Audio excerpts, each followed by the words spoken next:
Hi, this is David at Mash IT, and today we're going to be doing a review of the big daddy of the Alienware laptops, the Area-51m R2. Now, I had an Area-51 last year and I absolutely loved it. I stupidly got rid of it and I regretted it ever since. So, been looking at these for a while and decided to get one in for the channel. This laptop is Alienware's biggest laptop. It's a 17-inch desktop replacement, a dedicated gaming machine. It's bulky, it's heavy, it's big, but in a good way. The amazing thing about this laptop, you're using a desktop chip and a decent dedicated NVIDIA graphics card, and all of it is upgradable. So we're talking the graphics, the desktop CPU, the RAM, the hard drive, the SSD, the Wi-Fi card, everything. There's no soldered on rubbish. So let's take a look at this beast.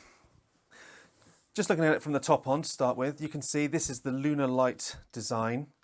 We've got a very subtle A51 logo at the top here, slightly embossed. It's really nice and smart. We've got the alien head, which does light up, and then you've got the black sort of grille at the back, which is quite a nice design in my opinion. We'll take a look at the ports and the sides. So on the left side, we're looking at a Thunderbolt 3 port, a USB 3, a microphone, and a headset jack. And we've also got some extra venting here because we've got a lot of hot air we're going to be pumping out of this machine. On the right side, we've got a full-size SD card. That's really nice to see and rare these days. We've got two more USB 3 and another vent. And then if we look at the rear, on the rear of the laptop, we've got an HDMI 2, a mini display port, an Ethernet port. This is the Alienware amplifier port. This is Alienware's proprietary eGPU port for their Alienware amplifier, which gives you direct access to the PCIe lanes on the actual laptop, so you get really good performance for that from their eGPU if you find in the future your onboard graphics isn't powerful enough.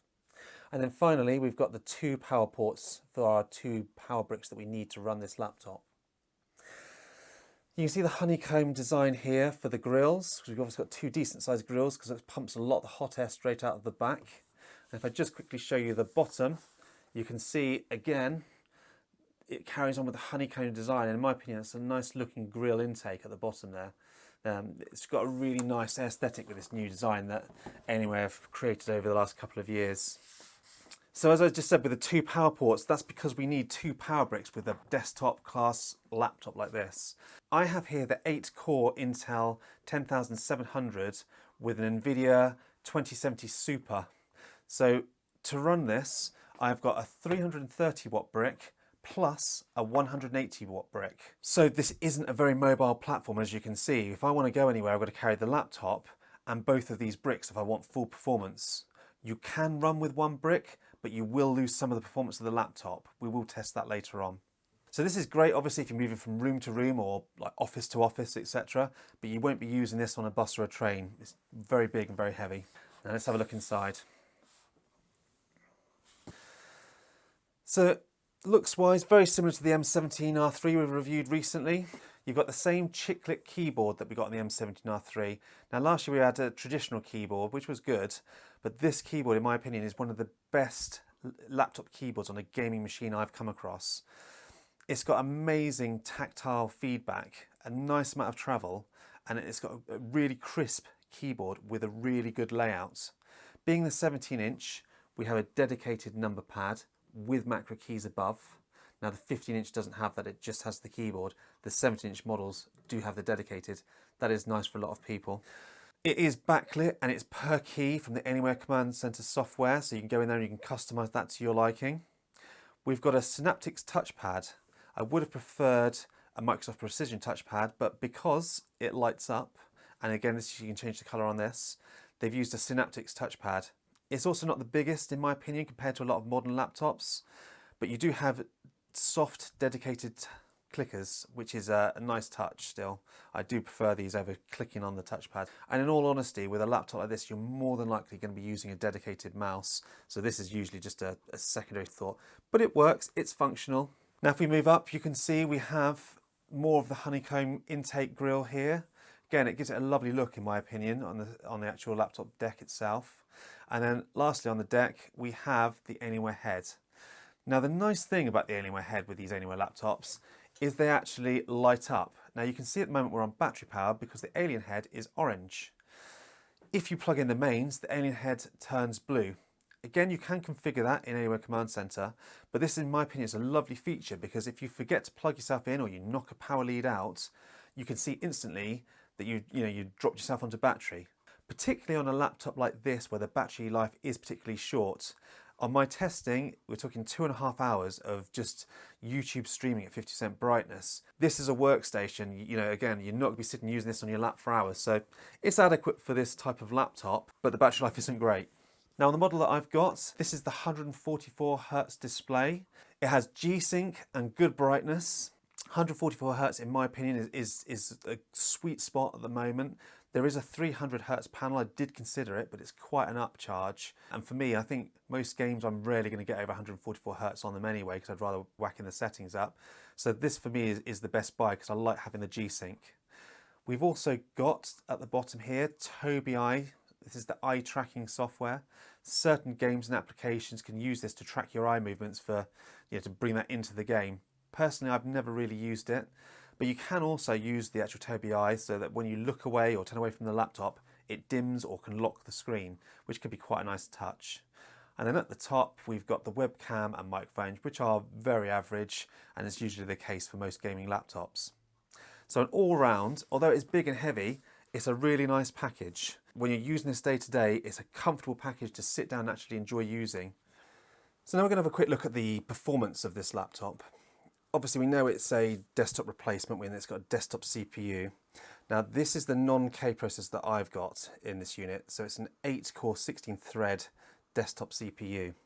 If you've got the K version, you can also overclock as well within this Alienware Command Center. Unfortunately I can't, but it's such a beefy processor I didn't feel I needed the K. So within Alienware Command Center itself, you've got a number of areas. This is the main page.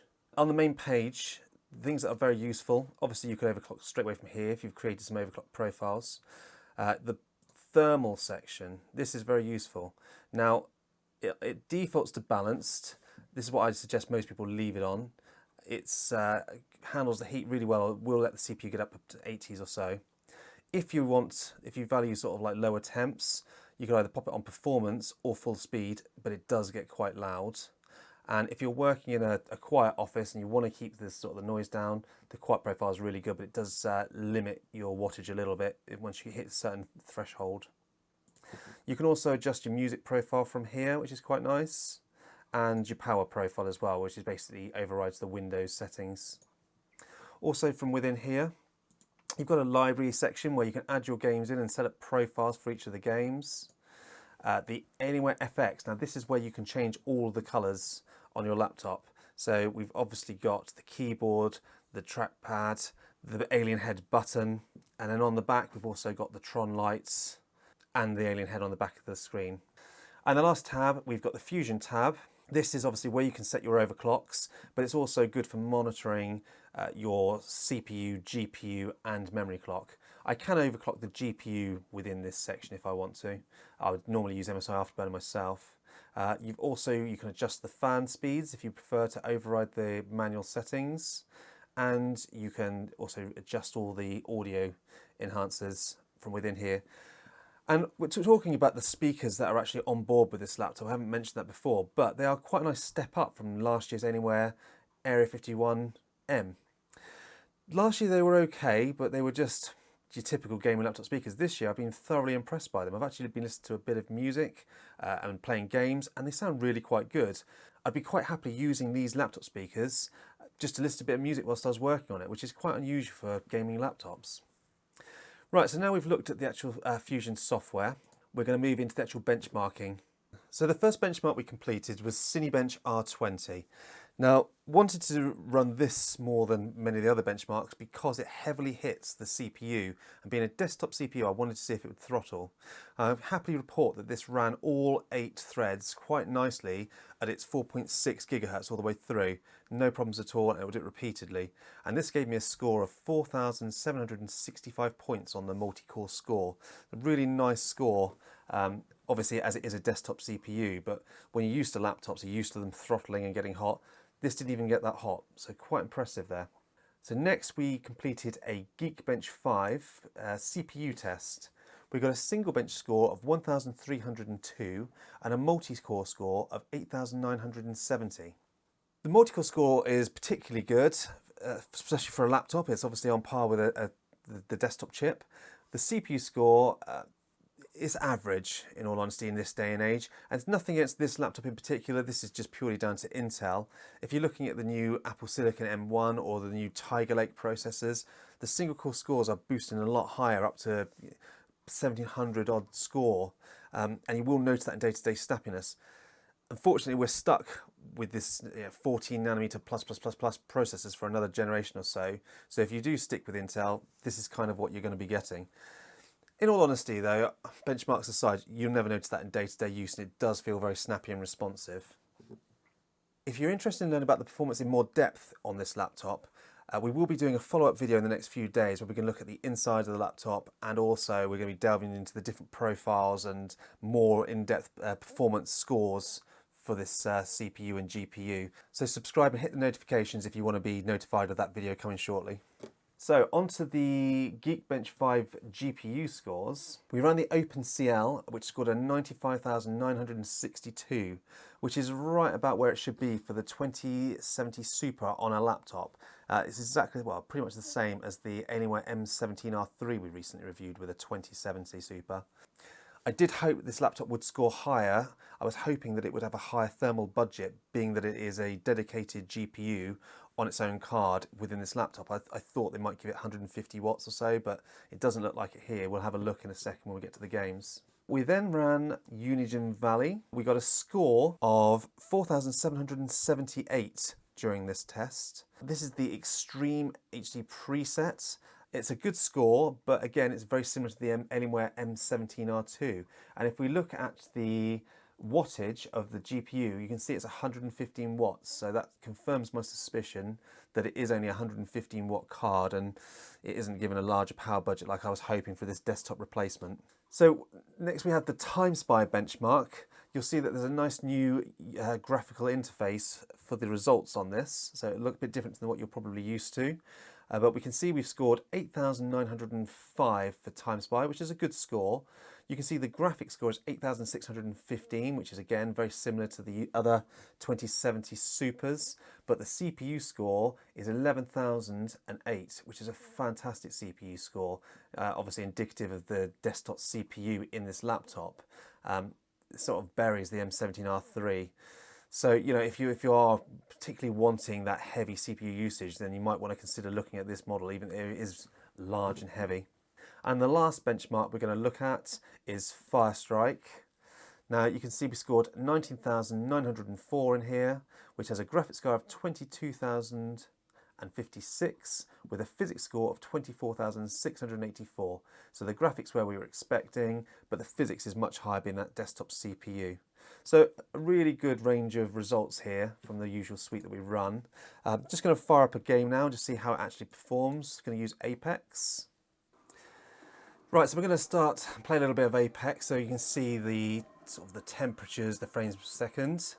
Now, Apex isn't the most demanding of games, but it's a good esports sort of title. In video settings, we've got everything maxed out, so full maxed settings. I've got the MSI overlay in the top left-hand corner so you can see how it is performing. And we will also do a decibel meter reading as well so you can hear how loud it is, or quiet in this case. Right, so the game is starting. So just to sort of give you some information on the graphics card in this. This is the 2070 Super graphics card. But one thing that I'm a bit disappointed with is if you look at here the wattage, we're only 115, 120 watt card. This is exactly the same as the M17 R3. I was hoping they might give us a little bit of a higher wattage budget for this, obviously, desktop replacement. The CPU will just max out at its 4.6 gigahertz the entire way through. It doesn't throttle, it's been brilliant. So this is running on the default profile, and you can see the temps are pretty good. The GPU is only running at 66 degrees. We're getting up to about 80 on the CPU, but again, this is quite a quiet profile. So running my decibel meter, I'm going to go quiet and we'll see what it's running at.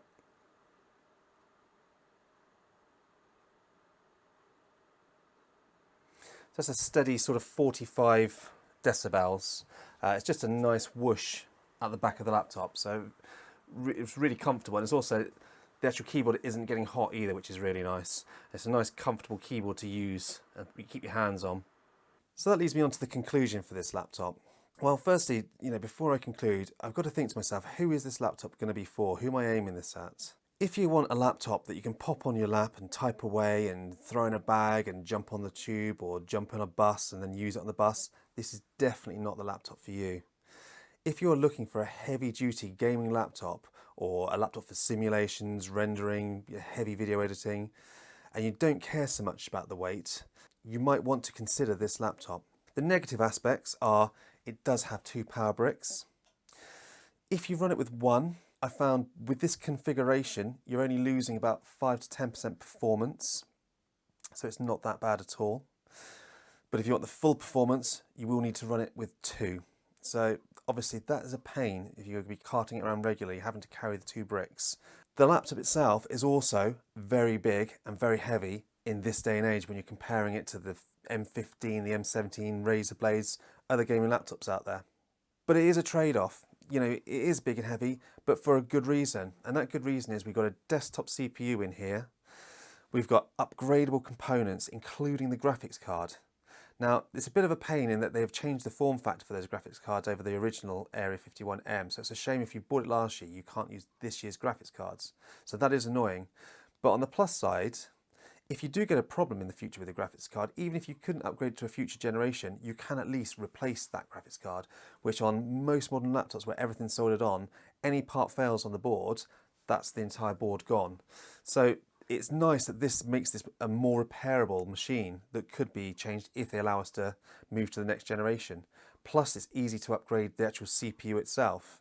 You've got 2 RAM slots that now allow up to sort of 3,200 megahertz, which is a big increase from last year's, only 2,400. And we've got plenty of storage slots with inside here. Now we are going to do a follow-up video where we're going to look inside the laptop. We're going to look in further depth into the performance. So please subscribe and hit notifications if you wish to see further videos on this.